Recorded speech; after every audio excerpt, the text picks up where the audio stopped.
Welcome back, YouTube crew. Von Braun here. Today's video is going to be about removing this little spindle attachment piece here that was on the lathe when I bought it. This piece here is not allowing me to install the gear cover itself.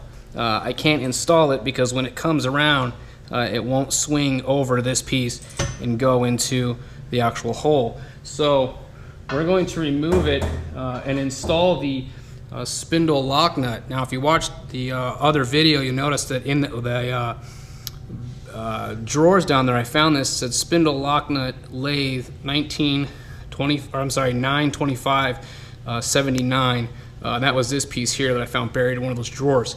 This nut is actually the nut that's supposed to go right here and lock this whole spindle assembly together and that gear, keep it from coming off the little woodruff key it's on, and so on. So here's what I'm going to end up doing. I'm going to end up taking this off here because we don't need it on there. I will take that off, set it aside, spindle lock nut.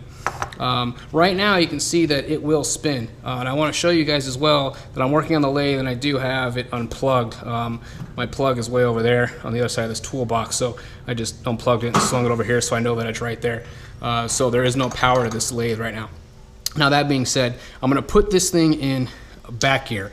Now, again, with the videos we watched on, I can't use this naturally because it's missing little paw and spring action to lock it in place. But if I reach down inside the headstock, lift up on the back gear, and slide this in to the eccentric that's in there, there we go, and line the teeth up, that will actually lock the eccentric into place. There we go. So that locks it in place. But you see how it pushes itself back out. So what I'm going to do, very carefully, there we go, is make sure that I only rotate this, clockwise. That way it's trying to suck this in and pulling the eccentric and the ball gear up into the spindle. That way I should be able to lock this assembly in place. Kind of reverse action. Now, I'll take this off. I'll just use a pair of, pliers, if you will, and lock it out. That wasn't too complicated. You can see it kick this back out again, but that's okay because we already have it off, so that's fine. Take this piece off here. There you go. Threaded internally, externally. I don't know what it's for. We'll take it off. You can see there's threads right here, and this gear is actually on a woodruff key, so we have to have something that goes on there.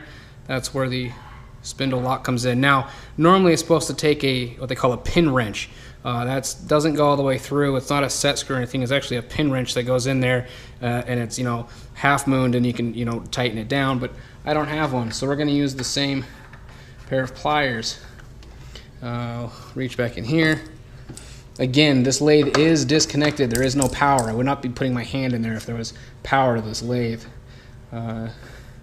So this should stay in now because I'm turning it clockwise, so I'm trying to suck this in, but it's not going to. I'll shaky cam for a minute. It's not going to get sucked in because the pin I have pushed out right there, so it won't suck it in.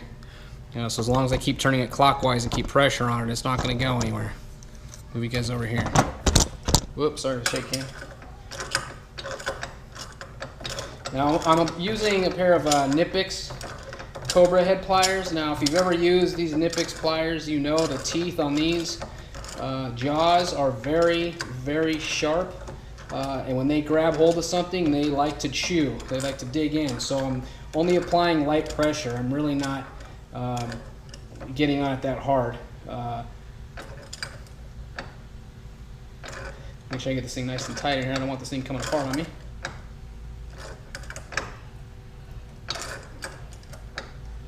We're almost there. Oop. Okay, there we go. That's good.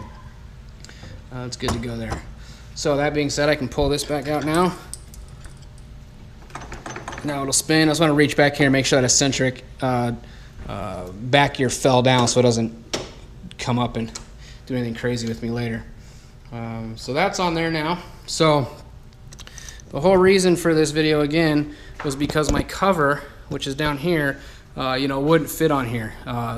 So now that I have the spindle lock nut actually on, I'll pull this little homemade pin out. I'll be making another video where I make a better one of these pins with, you know, a knurled top and that sort of thing. But I'll pull that pin out. I'm going to set you down, but what I'm going to do is I'm going to take the cover, I'm going to put the cover on, I'm going to put the pin through and make sure everything works as it should. I don't see why it wouldn't, but you know, Murphy's Law. If it can, it will. Slide that on there. Line up the holes. Slide that down. Good to go. Down here is the lock nut there. What that does, it threads in, threads out, but the thread part of it itself, I probably want to put that back in there. Haha. The thread part of it itself pushes against this tab right here, and this tab is curved. So when the thread comes in, it pushes against it and it won't allow it to come out. You can see if I get out of the light here. There you go. You can see it threads in, threads out, pushes against the pin there. So gotta make sure it comes out far enough. It'll go over. Then you can thread it down and thread it nice and tight, and that cover will not come off. There's no little kid fingers or nosy neighbors, if you will, going to be getting in there. So there you go. Quick little video. Took that little adapter piece off, this piece here. Like I said, I don't know why it was on there, but it was on there. Put the threaded spindle nut back on there. Got the cover back on, nice and tight, and we're good to go. Another project done. Hope you guys enjoyed. Von Braun, as usual, saying see you guys next time. Hope you enjoyed the video.